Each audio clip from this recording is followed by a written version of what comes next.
Good evening, everybody. Welcome back to Gorillapede. My name is Wolfgang, and today we're going to be playing Creeper World, a 2010 game by Knuckle Cracker, a guy from Texas. This is a mix of real-time defense and real-time strategy and tower defense built into a unique game unlike any you've ever seen. We're going to go ahead and start at the very beginning. This is the first of 4 games. We've got Creeper World 2, Redemption, Creeper World 3, Arc Eternal, and Particle Fleet Emergence, a game that takes place in the same world, but in a completely different context. And he's currently working on Creeper World 4, which I'm very excited for. But we're going to go ahead and start this at the very beginning, in the land of hope.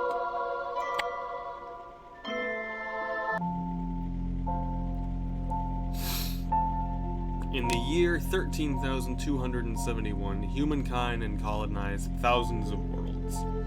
They found none their equal as they spread into a fantastic and bountiful empire. At the height of their greatness, they walked amongst the stars as though they were gods. But gods they were not. It fell from the sky without purpose or reason. 50 worlds fell on the first day. 500 billion lives were lost. World after world fell as man was routed from existence. Nothing could stop what would come to be called the Creeper. It wanted nothing it could not be reasoned with. It seemed as though its only purpose was to undo all that man had done. But all was not yet lost. The last survivors of humanity have gathered at a world called Hope. Assembled by the visions of a crazed old man, the last of humankind marks its final hours. A great city has been built to house the 50,000 that survive. It will journey from world to world, never staying longer than it must. Guided by the path set by the old man, humanity's final journey has begun. Commander, follow my instructions precisely. Time is critical. Odin's city is in the center of your console. She is almost ready to launch. Click the collector button in the command bar. There is an arrow showing you the button. Tutorials. Now build the collector where I have indicated. Click the cancel button, which also is the spacebar. Collectors produce energy. Each collector produces energy proportional to the green area around it. Always try to position collectors so that they create the greatest total green area with the fewest collectors. Structures you must be connected to Odin City to be operational. The collector you just built not only produces energy, but it also connects a group of existing collectors to Odin City. There are also some unfinished collectors to the east of Odin City. Since they are now connected to the city, they can be finished. Odin City will produce and deliver construction packets to these collectors. Reports indicate that we have only minutes before the first wave of Creeper arrives. We must act fast and build a relay where I have indicated. Relays create long-range connections, but only with other relays. They can be useful for spanning valleys or creating more direct paths in your base. Once the relays are complete, the 3 newly connected blasters will start to charge. These blasters were built earlier but have not yet fully armed. Let's wait for the blasters to charge. There they go. There is one additional blaster just to the northeast of Odin City. Click it now. Now click where I have indicated to move the blaster. A key strategy for defending against the Creeper is to move and position your weapons wisely. The The creeper has arrived. This is it, Commander. Our blasters should hold off the creeper just long enough for us to open the rift and get Odin's city out of danger. We need to power the 3 rift totems in order to activate the rift. These guys. These 3 totems are in the upper right-hand corner of the map. Click Odin's city and fly her to the location I'll indicate. Once there, open. The creeper is advancing very steadily. It's interesting. So the creeper, in the context of this game, not mine, is a gelatinous blue mass that destroys anything it touches except for rift tokens. Nobody knows why. But yeah, it's incredibly dangerous. We're going to power these up.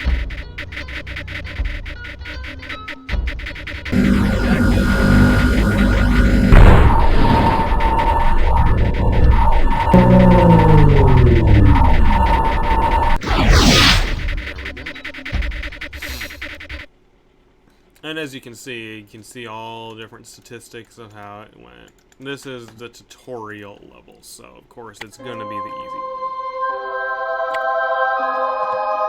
Moving on to episode 2, Taurus. Rift complete. We have rifted to the next world. Now that our journey has begun, our goal is to leave each world as quickly as possible. On each world we visit, the creeper will be hunting us. It has destroyed thousands of worlds and won't hesitate to destroy the few of us that remain. Commander, I have some bad news. Our first rift jump has erased our data banks.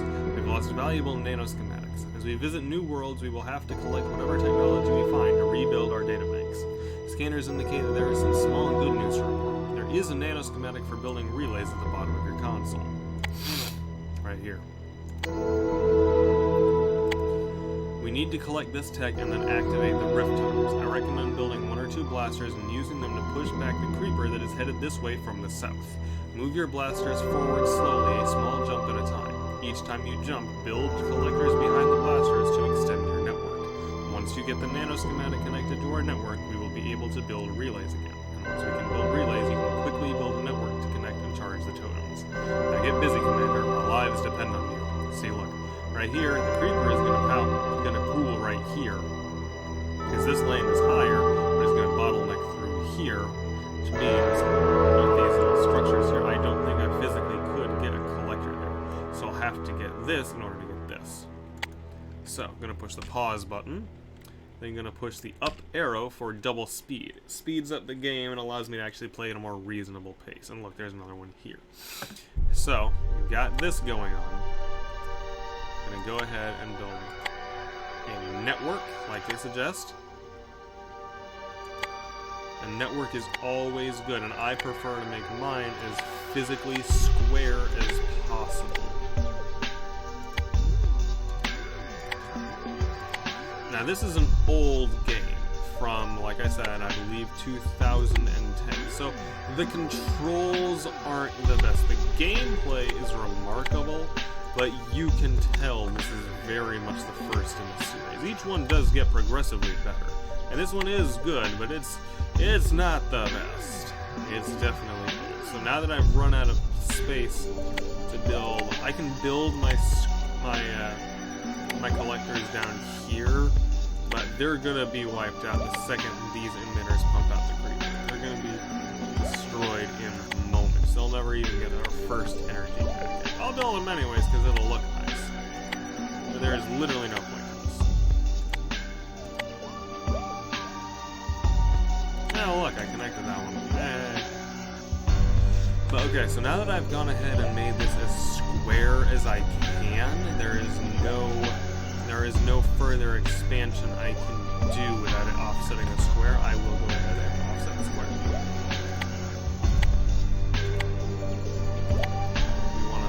This one first, so we're gonna grab that, build 2 blasters, and hit the play button. As you see, we've got 2 energy storage, 20 energy storage, collection of next to none, completion of lot, and very heavy deficit.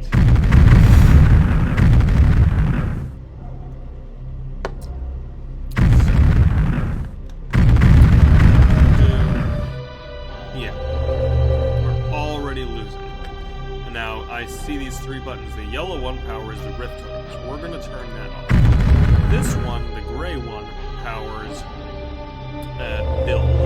Yeah, build packets. And the red one is ammunition packets. Okay, so as soon as this one gets built, we're going to turn off build packets. Now we're going to move these here. And you see, as soon as I tell it to stop building, my energy storage will rocket back all the way to the top.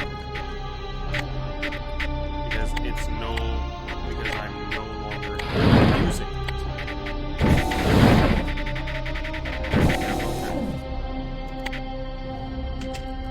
Now we turn on build packets.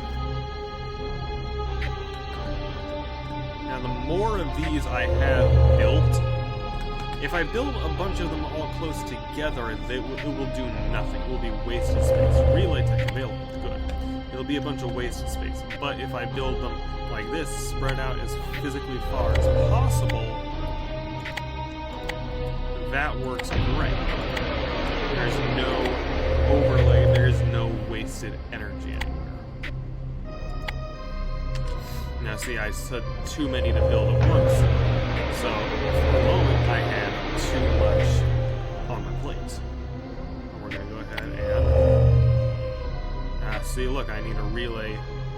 Oh, no, I got it. Okay, so I'm going to go ahead and build a relay here and here. Build a relay here and here. Let it all build up.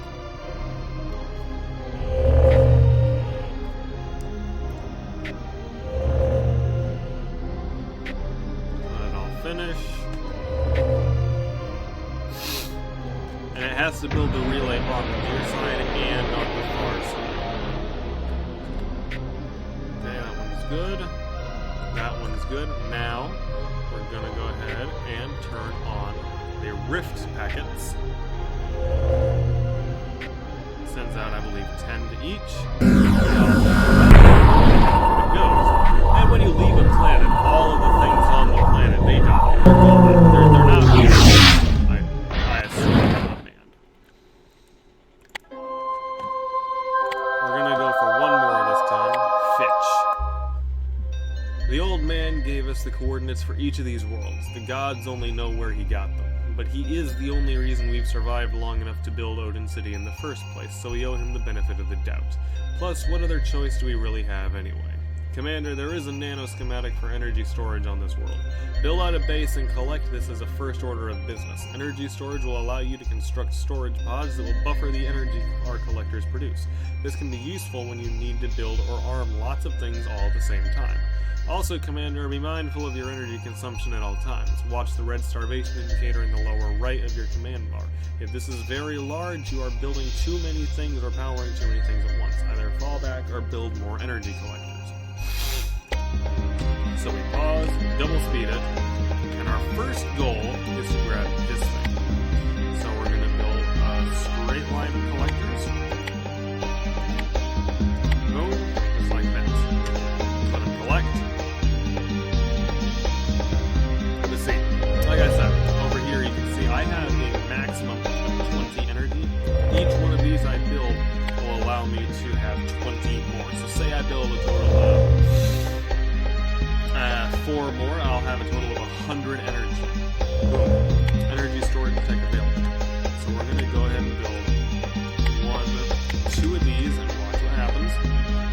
They take a good amount of juice to build them, but when they're built, 40, 60. Now I have 60 energy. I can spare, once that's full, I can spare a total of 60 energy at a time to prevent deficits. Which is obviously a good thing. Deficit is never good.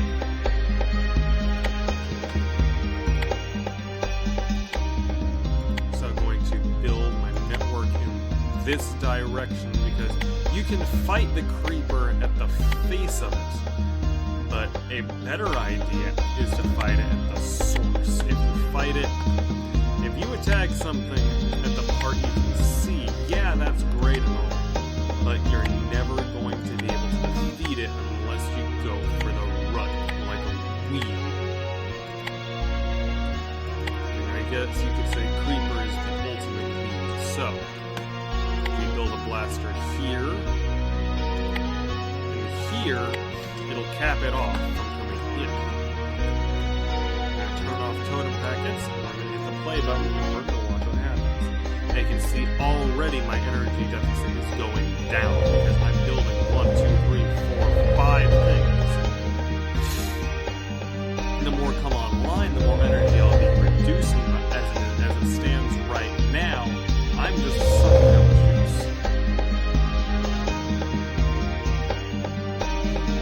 Let's see, I can cap this off, and then I can just put some collectors in. Now these are walls. They're temporary. This is a permanent structure. This is a temporary wall. As the creeper touches it, it slowly decays until it's gone. Watch. See, it's gone. They start out this tannish gray color, they slowly fade to a solid black, and then they're gone. Okay. See, energy's already back up to maximum.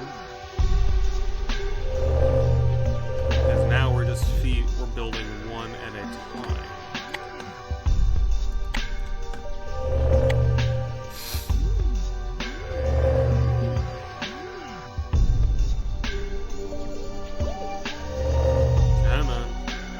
This is the thing with this game, is it does involve a bit of waiting, because it is a real-time strategy or RTS game. It's tower defense, obviously, but it's also an RTS game, in the sense that you have to let things build and let things finish. Now look, you can see this is thin creeper, here's a thicker layer, and here's an even thicker ones over there, and you can see down here it tells you the terrain indicator. This is elevation 2, this is elevation 3. Creeper is a little bit on top, but it's not particularly high. I'm not worried. Okay, that one's going. This one's almost done building. Boom, it's built. Changes color. It's no longer gray. And now it's actually producing stuff.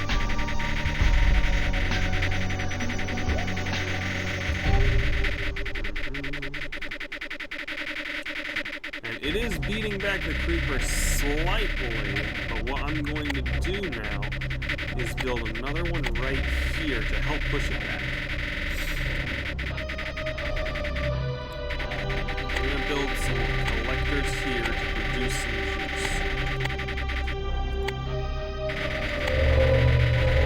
There is green space, there is gray space that could be green. Green, the better.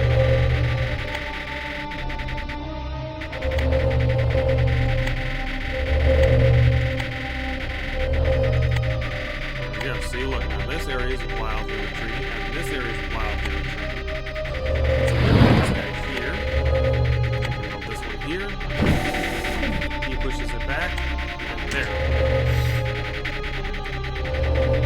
These can also act as a network hub, even if not part of the network itself. There. Now we turn that on.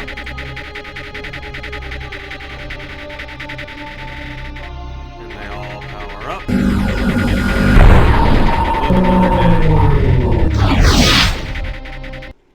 There we go. Let's take a look. Let's take a look at the stats. Okay, over the course of this, energy collected had a bit of a, pretty much a steady climb. Kind of evened out there, but yeah. Energy used had some definite peaks. That was probably right where I turned on the collectors. That, yeah, I don't know. Creeper coverage, it was on a very steady incline the entire time I was building all of my network, but then it very slowly started to decline, but at least I kept it out. And creeper killed, yeah. Creeper coverage, this is where it peaked, and this is where the kill peaked, and yeah. So, there we go. Alright, so that was Hope, Taurus, and Fitch. I'm going to be covering every Wednesday from now on the Creeper World series until I've gone through all 4 of those games. Every Monday I'm putting up Terraria. Wednesdays is Creeper World, and Fridays is a Flash Game Friday where I get drunk and play little Flash games. So, please be sure to like, comment, subscribe. I appreciate you guys for watching. Let me know what you think. How can I improve what I'm doing? And be sure to check out my other video games. I'm having a great time on here. Y'all have a good one. Bye for now.